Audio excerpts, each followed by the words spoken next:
மீண்டும் உங்களை நாம் சந்திப்பதிலே மிக்க மகிழ்ச்சி அடைகின்றோம். நான் இலங்கையிலே இருந்து பதுளை போதனா வைத்தியசாலையிலே இருந்து வைத்தியர் கிருஷான் வேதநாயகம். இன்று உங்களுக்கு தெரியும், உலகம் முழுவதுமே உணவுகளிலே பலதரப்பட்ட கலப்படங்கள் இருக்கின்றது. அண்மையிலே வந்த ஒரு அதிர்ச்சியான ஆராய்ச்சி முடிவுகளின்படி எங்களுடைய நாடு இலங்கையிலே தான் கூடுதலான அளவு ஆபத்தான உணவுப் பொருட்கள், அதாவது கலப்படத்துடன் கூடிய உணவுப் பொருட்கள் விற்கப்படுவதாக அந்த ஆராய்ச்சி முடிவு ஒன்று தெரிவிக்கின்றது. முக்கியமாக பல பேர் எங்களிடம் வந்து கேட்பது என்னவென்றால், இந்த தேங்காய் எண்ணெயை பற்றி. நான் போன பிற நிகழ்ச்சியிலே உங்களுக்கு சொன்னேன், இந்த poly unsaturated fatty acid, polysaturated fatty acid என்று சொன்னேன். அதாவது இந்த கொழுப்பு அமிலங்களிலே நிறைவுடைய கொழுப்பு அமிலம், நிறைவற்ற கொழுப்பு அமிலங்களை பற்றி சொன்னோம். இந்த சேச்சுரேட்டட் ஃபேட்டி ஆசிட், அதாவது நிறைவுற்ற இந்த கொழுப்பு அமிலம் தான் உடலுக்கு பல பாரதூரமான பக்க விளைவுகளை ஏற்படுத்தி எங்களுக்கு இந்த மாரடைப்பு நோயை ஏற்படுத்துகின்றது. எனவே முக்கியமாக கவனிக்க வேண்டும், இந்த கொலஸ்ட்ரால் அல்லது கொழுப்பு அமிலங்கள் கூடுதலான, அதாவது உடலுக்கு ஆபத்தை விளைவிக்கக்கூடிய கொழுப்பு அமிலங்கள் எல்லாம் மாமிச உணவுகளிலே தான் இருக்கின்றது. முக்கியமாக கவனித்துக் கொள்ள வேண்டும். தாவர உணவுகளிலே உடலுக்கு ஆபத்தை ஏற்படுத்தக்கூடிய கொழுப்பு அமிலங்கள் இல்லை. அப்போது சாதாரணமாக பேச்சு வழக்கிலே மக்கள் சொல்லுவார்கள், தேங்காய் எண்ணெய் பாவிக்க வேண்டாம், தேங்காய் எண்ணெய் பாவிக்க வேண்டாம். உண்மையாக சொல்ல போனால் தேங்காய் எண்ணெயானது ஒரு தாவரத்தில் இருந்து புறப்படுகிறது என்றபடியினால உடலுக்கு நன்மை பயக்கக்கூடியது. அதிலே கெட்ட அல்லது உடலுக்கு ஆபத்தை விளைவிக்கக்கூடிய கொழுப்பு அமிலங்களோ அல்லது கொலஸ்ட்ராலோ இல்லை. ஆனால் இங்கு என்ன செய்யப்படுகிறது என்றால், இந்த தேங்காய் எண்ணெயுடன் பலதரப்பட்ட எண்ணெய்கள் கலக்கப்படுகிறது. முக்கியமாக பாம் ஆயில் என்று சொல்லும். சில நாடுகளிலே பாவிக்கப்பட்ட எண்ணெய்களை கொண்டு கூட இந்த தேங்காய் எண்ணெயுடன் கலந்து கடைகளிலே விற்கப்படுவதை நாங்கள் காணக்கூடியதாக இருக்கின்றது. இதன் காரணமாகத்தான் அந்த தூய தேங்காய் எண்ணெயினுடைய தன்மை அற்று போகிறது. எனவே எண்ணெய் பொறுத்த மட்டிலே உடலுக்கு நன்மை பயக்கக்கூடிய எண்ணெய் என்றால் அது தூய தேங்காய் எண்ணெய். அடுத்ததாக, இந்த கலப்படம் செய்யப்பட்ட தேங்காய் எண்ணெயை இவ்வாறு கண்டுபிடிப்பது முக்கியமான விடயம். என்ன செய்ய வேண்டும் என்றால், உங்களுக்கு தெரியும், எந்த ஒரு தேங்காய் எண்ணெயும் நீங்கள் குளிரான பிரதேசங்கள், எங்கட பகுதிகளிலே பதுளை போன்ற பகுதிகளிலே இரவிலே வைத்து போட்டு காலையிலே பார்த்தால் அப்படியே அது கட்டியாகிவிடும், திண்மமாகிவிடும். அந்த திண்மமான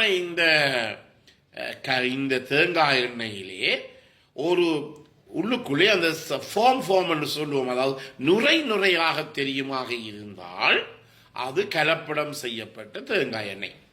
அதே நேரத்திலே கட்டியான பிற்பாடு இந்த மேல் பகுதியிலே பார்த்தால் அந்த கட்டியான தேங்காய் எண்ணெய்க்கு மேலே தண்ணியாக இருக்குமாக இருந்தாலும் அது கலப்படம் செய்யப்பட்ட தேங்காய் எண்ணெய் என்பதை அறியக்கூடியதாக இருக்கும்.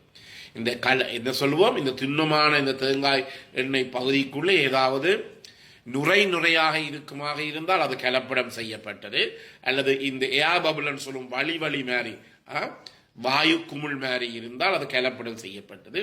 அதே நேரத்திலே ஒரு போத்தலுக்குள்ளே நாங்கள் விடுகின்ற போது மேல் பகுதியிலே அந்த திண்ணமான தேங்காய் எண்ணெய்க்கு மேல் பகுதியிலே ஒரு தண்ணீராக மிதக்குமாக இருந்தால், அப்படியே சரிச்சால் அந்த தேங்காய் எண்ணெய் ஊத்துப்படாத அது திண்ணமாகி போய்விட்டது. ஆனால் அதுக்கு மேலே இருக்கிற அந்த திரவம் அப்படியே வெளியேறும். அதென்றால் அது ஒரு கலப்படம் செய்யப்பட்ட தேங்காய் எண்ணெய். எனவே தேங்காய் எண்ணெய் தான் 100% உடலுக்கு நன்மை பயக்கக்கூடிய கொழுப்பு அமிலங்களை கொண்ட எண்ணெயாக இருக்கின்றது. எனது தாவரத்திலிருந்து புறப்பட்டபடியினாலே அதே நேரத்திலே கலப்படம் செய்கின்ற போதுதான் இந்த தேங்காய் எண்ணெயினுடைய நிலைமை மாற்றம் அடைகிறது. உங்களுக்கு தெரியும், அண்மையிலே நாங்கள் இந்த மிளகாத்தூளை செய்கிறோம். இந்த மிளகாத்தூள் செய்வதற்கு நாங்கள் பாவிக்கின்ற மிளகாய் என்ன, சிவப்பு நிறமுடைய செத்தல் மிளகாய் என்று சொல்லுவோம். இந்த செத்தல் மிளகாயை நீங்கள் ஒன்றை வாங்கி ஒரு 10 நிமிஷம், கடையிலே ஒரு செத்தல் மிளகாய் வாங்கி ஒரு 10 நிமிஷங்கள் நீங்கள் என்ன செய்ய வேண்டும், ஒரு சுடுதண்ணீரை போட்டு பாருங்கள். 10 நிமிஷத்துக்கு போல அந்த தண்ணி சில நேரங்களில் சிவப்பாகிவிடும். என்னென்றால் இப்போது இந்த செந்தல் மிளகாய்களுக்கு என்ன செய்யப்படுகிறது, இந்த சிவப்பு நிறம் தீட்டப்படுவதாக கண்டுபிடிக்கப்பட்டிருக்கின்றது. முந்தைய காலங்களே உங்களுக்கு தெரியும், இந்த செத்தல் மிளகாயை கொண்டு நாங்கள் மிளகாத்தூள் செய்த பிற்பாடு அதில் இருக்கின்ற அந்த காரம், அந்த காரம் என்னவாக இருக்கின்றது, கொஞ்சம் குறைவாக இருக்கும். ஆனால் இப்போது பாவிக்கின்ற செத்தல் மிளகாய்களிலே செய்யப்படுகின்ற அந்த மிளகாய் தூளானது காரம் மிக கூடுதலாக இருக்கின்றது. இதற்குரிய முக்கிய காரணம் என்ன, அந்த செத்தல் மிளகாயிலே கலப்படம் செய்யப்பட்டிருக்கின்றது. அந்த செத்தல் மிளகாயிலே என்ன, இந்த மிளகாய்களை எடுத்து அதுக்கு மேலே நிறம் தீட்டப்பட்டிருக்கின்றது. இது நீங்க கடையிலே முதலாளியில கேட்டு போட்டு ஒரு மிளகாய் கொண்டு வந்து ஒரு பச்சை ஒரு செத்தல் மிளகாய் கொண்டு தண்ணீருக்குள்ளே போட்டு பார்த்தால் அது எப்படிப்பட்டதாக இருக்கும் என்பதை உங்களினாலே கண்டுபிடிக்கக்கூடியதாக இருக்கும். எனவே இந்த கலப்படம் செய்யப்பட்ட இந்த பொருட்களை பாவிக்கின்ற போதுதான் உடலுக்கு தீமை விளைவிக்கிறதே தவிர, அதை விட்டு போட்டு நாங்கள் இந்த தேங்காய் எண்ணெய் ஆனது உடலுக்கு கூடாது என்று சொல்வது 100க்கு 100% பிழையானது. அதே நேரத்திலே நான் முதல் முறை உங்களுக்கு சொன்னேன், என்ன, ஒரு எண்ணெயை நாங்கள் பாவிக்கிறோம், ஒரு பொரியலுக்கு பாவிக்கிறோம் என்று வச்சுக்கொள்வோம். அந்த ஒரு தரம் பாவிக்கப்பட்ட எண்ணெயை நாங்கள் என்ன செய்ய வேண்டும், அப்படியே நாங்கள் எறிந்து விட வேண்டும், வீசிவிட வேண்டும். இல்லாவிட்டால் திருப்பி அந்த தாட்சியிலே அந்த பழைய எண்ணெயும் வைத்து அதற்குள்ளே திருப்பி நாங்கள் புது எண்ணெயை சேர்க்கின்ற போது அந்த சேர்க்கப்பட்ட புதிய எண்ணெயினுடைய தன்மை கூட இந்த பழைய எண்ணெய் காரணமாக அற்று போய்விடும். எனவே எங்களுடைய இருதயத்தை பாதுகாக்க வேண்டும் என்றால் இவற்றையெல்லாம் நாங்கள் முக்கியமாக கவனிக்க வேண்டும். நீங்கள் கடைகளுக்குள்ளே போய் இந்த தேங்காய் எண்ணெய் போத்தல் எடுத்து அப்படியே நீங்கள் திருப்பி பார்க்கலாம். திருப்பி பார்த்தால் கீழே வராது, திண்ணமாக இருக்கும். அடியிலே இருந்து அந்த திருப்பின பகுதியிலிருந்து நீர் மாறி வெளியேறுகிறது என்றால் அது நிச்சயமாக ஒரு கலப்படம் செய்யப்பட்ட தேங்காய் எண்ணெயாகத்தான் இருக்கும். எனவே இப்படிப்பட்ட விடயங்களை நாங்கள் கவனித்துக் கொள்ள வேண்டும். அதே நேரத்திலே எங்களுடைய இருதயத்தை நாங்கள் பாதுகாத்துக் கொள்ள வேண்டும் என்றால் கூடுதலான அளவு இந்த கடைகளிலே உணவு உண்பதை நாங்கள் தவிர்த்துக் கொள்வது நல்லது. உங்களுக்கு தெரியும், பலதரப்பட்ட ரசாயன பொருட்கள் சுவை ஊட்டிகளாக சேர்க்கப்படுகிறது. இந்த சுவை ஊட்டிகள் எல்லாம் உங்களுடைய உடலுக்கு பாரதூரமான தீங்கை ஏற்படுத்தக்கூடியதாக இருக்கும். எனவே என்னுடைய கருத்துப்படி வீட்டிலே இருந்து ஒரு சோறும் ஒரு சம்பளும் சாப்பிட்டால் அதிலே கிடைக்கின்ற அந்த நுரையுணவானது கடைகளிலே போய் ஒரு ஃப்ரைட் ரைஸையோ ஒரு பிரியாணியை கொத்தையை கொண்டு நாங்கள் சாப்பிடுகின்ற போது எங்களுக்கு அவை பாரதூரமான தீங்கை உணவுக்கு விளைவிக்கக்கூடியதாக இருக்கும். அதே நேரத்தில் இந்த உணவுகள் தயாரிப்பதற்காக பயன்படுத்தப்படுகிற இந்த எண்ணெயானது பாரதூரமான, அதாவது அந்த எண்ணெயிலே பாலிசச்சுரேட்டட் ஃபேட்டி ஆசிட், அதாவது நிறைவான கொழுப்பு அமிலங்கள் இருக்கின்றபடியினாலே இவை எங்களுடைய உடலுக்கு தீங்கு விளைவிக்கலாம்.